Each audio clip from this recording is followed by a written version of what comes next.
Alright guys, last week Corduroy beat out if you give a moose a muffin. So I'm going to read it again today, but this time instead of a vocabulary word, I'm going to have you focus on the character Corduroy. I want you to think about some of his character traits, ways that we could describe him, things that he likes to do, and maybe a strength or a weakness. I'm going to read it through and then I'll go over my answers back here before you fill in yours. Let's get started with Corduroy. Corduroy is a bear who once lived in the toy department of a big store. Day after day, he waited with all the other animals and dolls for somebody to come along and take him home. The store was always filled with shoppers buying all sorts of things, but no one ever seemed to want a small bear in green overalls. Then, one morning, a little girl stopped and looked straight into Corduroy's bright eyes. "Oh, Mommy," she said, "look!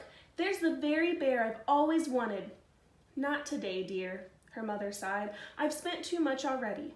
Besides, he doesn't look new. He's lost the button to one of his shoulder straps." Corduroy watched them sadly as they walked away.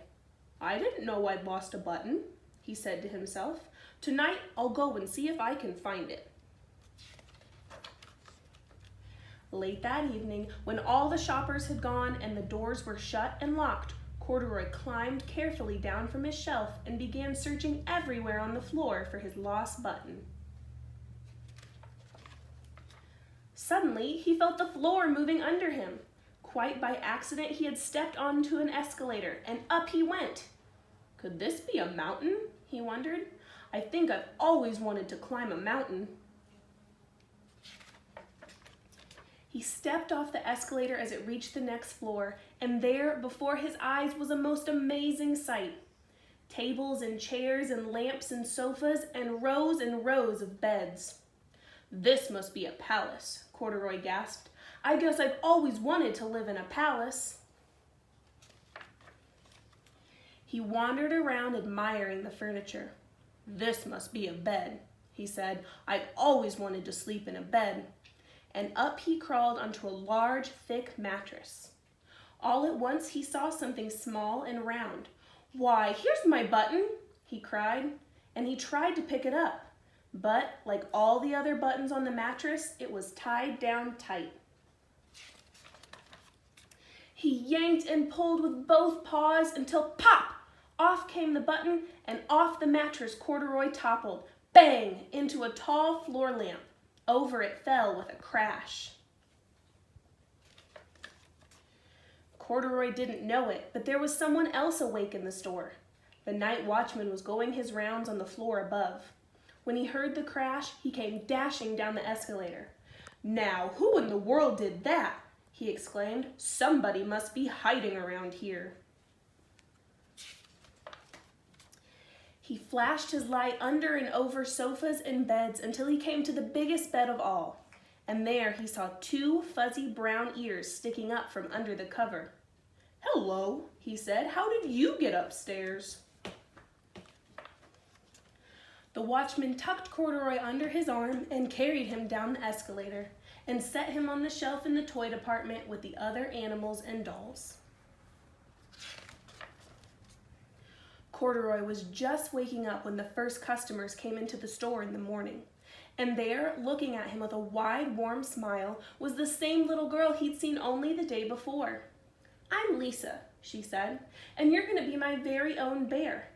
Last night I counted what I've saved in my piggy bank, and my mother said I could bring you home." "Shall I put him in a box for you?" the saleslady asked. "Oh, no, thank you," Lisa answered, and she carried Corduroy home in her arms. She ran all the way up 4 flights of stairs, into her family's apartment, and straight to her own room. Corduroy blinked. There was a chair and a chest of drawers, and alongside a girl-sized bed stood a little bed just the right size for him. The room was small, nothing like that enormous palace at the department store. "This must be home," he said. "I know I've always wanted a home."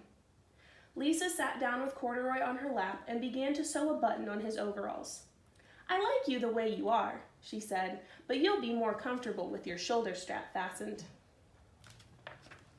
"You must be a friend," said Corduroy. "I've always wanted a friend." "Me too," said Lisa, and she gave him a big hug. All right, so I told you to focus on the character Corduroy. I'm gonna scoot back here and show you my answers that I came up with before you fill in your own. So we know the character we're talking about is Corduroy. That's how I spell his name. I was able to just copy it off the title of my story. Some of the character traits I came up with, ways to describe him, I said curious. He wanted to find his button, and he was also exploring the palace upstairs and the escalator.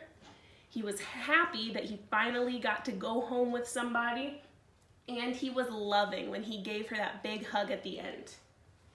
Some of the interests I came up with, things that Corduroy liked to do, the main thing was he wanted to find his lost button, and he wanted to go home with somebody. He longed every day for someone to take him home, and they finally did. And last, I said we were going to focus on a strength or a weakness. I couldn't really think of a weakness for Corduroy. If you think of one, you can write it down. But I came up with a strength. He was very brave to go look for his lost button. He didn't know where it was, but he went and searched the whole store at night in the dark. He was a very, very brave bear.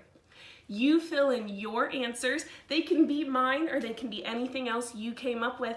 Good luck, guys, and don't forget to vote.